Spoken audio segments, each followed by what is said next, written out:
to those like myself who were not even alive when the March on Washington happened. My father, when I was growing up, said it very simply. When I used to walk around the community, walk around our home, he used to look at me and say, boy, don't you dare walk around here like you hit a triple, because you were born on third base. You are enjoying freedoms, opportunity, technology, things that were given to you, bought by the struggles and the sacrifices and the work of those who came before. Don't you forget where you come from. You great people from wealth and freedom and liberty and opportunity that you did not bid. You eat lavishly from banquet tables prepared for you by your ancestors. We in my generation cannot now afford to sit back consuming all of our blessings, getting dumb, fat, and happy, thinking that we have achieved freedom. The truth of the matter is that the dream still demands, that the moral conscience of our country still calls us, that hope still needs heroes. We need to understand that there is still work to do. When the leading cause of death for black men my age and younger is gun violence, we still have work to do. But we still have a justice system that treats the economically disadvantaged and minorities different than others. We still have work to do.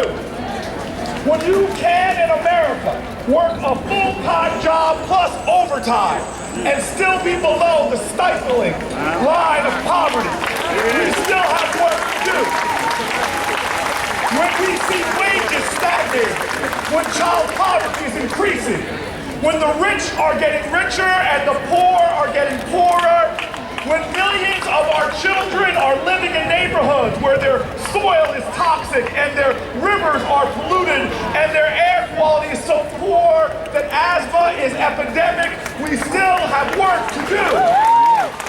And so my generation, we can't sit back now thinking democracy is a spectator sport, when all we can do is watch our TV screens and cheer for our side. Democracy demands action. We can't sit back and get caught up in a state of sedentary agitation, where we get so upset about the world going on, but we don't get up and do something about it. We cannot allow ourselves to let our inability to do everything undermine our determination to do something. And so now I call upon my generation to understand that we can never take back the struggles and the sacrifices of the generation before, but it is our moral obligation to pay it forward. And so now we must stand like King stood, like thousands of others stood, like Ella Baker stood, like Goodwin and Cheney and Schwerner stood, like the Freedom Riders stood. We must stand now. We must stand until we live in a nation where it doesn't matter who you love, but we don't have second-class citizenship for gay and lesbian brothers and sisters. We must stand now until we become a nation where a woman working the same job as a man gets the same pay. We must stand for a country where 20% of our children are not shackled by the chains of poverty. We must stand today. We must stand in my generation.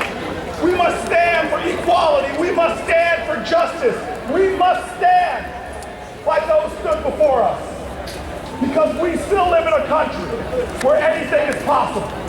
But as King says, change will not roll in on the wheels of inevitability.